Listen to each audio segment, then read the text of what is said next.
Hello दोस्तों, मेरा नाम है हर्षिता।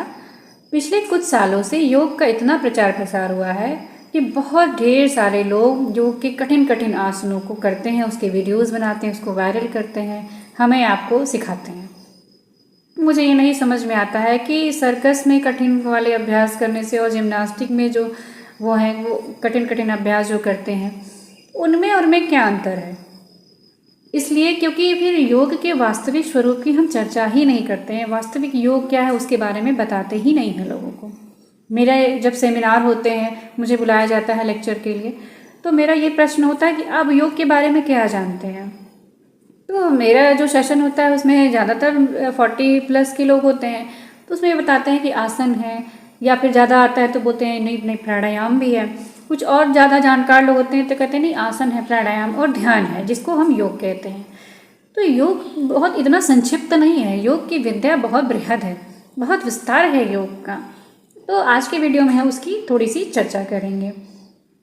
देखिए, मूल जो है मुख्य हिरण्यगर्भ ने वहाँ से योग की शुरुआत करी थी, और महर्षि पतंजलि ने हिरण्यगर्भ जी के जो योग विद्या उन्होंने दी, सारे उसको एक सूत्रों के रूप में एक जगह संकलित कर दिया।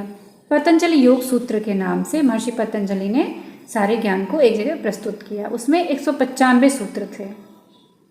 तो आज हम उन्हीं की चर्चा करेंगे। तो महर्षि पतंजलि ने अष्टांग योग का कॉन्सेप्ट रखा था, जिसमें योग के 8 अंग थे। यम पहला, उसके बाद नियम, फिर आता है आपका आसन, उसके बाद आता है आपका प्राणायाम, उसके बाद आता है प्रत्याहार, फिर धारणा, ध्यान और समाधि। यम भी आपका 5 हो जाता है, अहिंसा, सत्य, अस्तेय, ब्रह्मचर्य, अपरिग्रह। उसके बाद नियम आपका जो है वो 5 आ जाता है, शौच, संतोष, तप, स्वाध्याय और ईश्वर प्रणिधान। तो यम और नियम आपके 5-5 हो जाते हैं।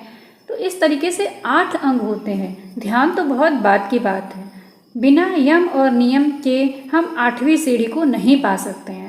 यम और नियम की चर्चा इसलिए नहीं की जाती है क्योंकि इसमें 5-5 जो सत्य अहिंसा है उसका पालन कोई नहीं करना चाहता है, उसके बारे में चर्चा ही नहीं लोग करते हैं। मैंने बहुत सारे लोगों से बातचीत करी, उसमें पूछा कि भाई आप लोग योग के बारे में ये क्यों नहीं बताते हैं। तो लोगों का ये रिस्पॉन्स है, कहते हैं कि भाई लोग जो सुनना पसंद करते हैं मैं वो बताता हूँ, लेकिन ऐसा नहीं होना चाहिए। मेरे अपने ये विचार है कि जो वास्तविक स्वरूप है जिस चीज़ का, अगर हम वो लोगों तक डिलीवर नहीं कर पा रहे हैं तो मेरा कुछ भी ज्ञान प्राप्त करना और कुछ भी वीडियोस बनाना बेकार है। तो हर चीज़ के वास्तविक स्वरूप को आपको सामने रखना चाहिए। जब कोई जानेगा तभी तो उसको अडॉप्ट कर पाएगा। आप किसी को भ्रम में नहीं डालिए कि मात्र मेडिटेशन कर लीजिए, वहाँ तक आप पहुँचेंगे कैसे। तो यम और नियम में जब हम बात करते हैं तो ये पहली सीढ़ी है, फिर उसके बाद दूसरी सीढ़ी है, उसके बाद तीसरा है आसन। तो ये अष्टांग योग जो है हमारे व्यवहार को किस तरीके से प्रभावित करता है और किस तरीके से हमारे समाज में परिवर्तन ला सकता है, किस तरह से ये पूरे विश्व में शांति, प्रसन्नता, उन्नति ला सकता है योग, उसके बारे में हम अगले वीडियोज़ में चर्चा करेंगे। अगर आपका इंटरेस्ट है, वास्तविक योग के बारे में आप जानना चाहते हैं और क्यों अडॉप्ट करना चाहिए हमें, हमारे अंदर क्या परिवर्तन आएंगे, तो आप मेरे वीडियोस देख सकते हैं। बाकी की अगले वीडियोस में बात करेंगे। तब तक के लिए थैंक यू, नमस्ते।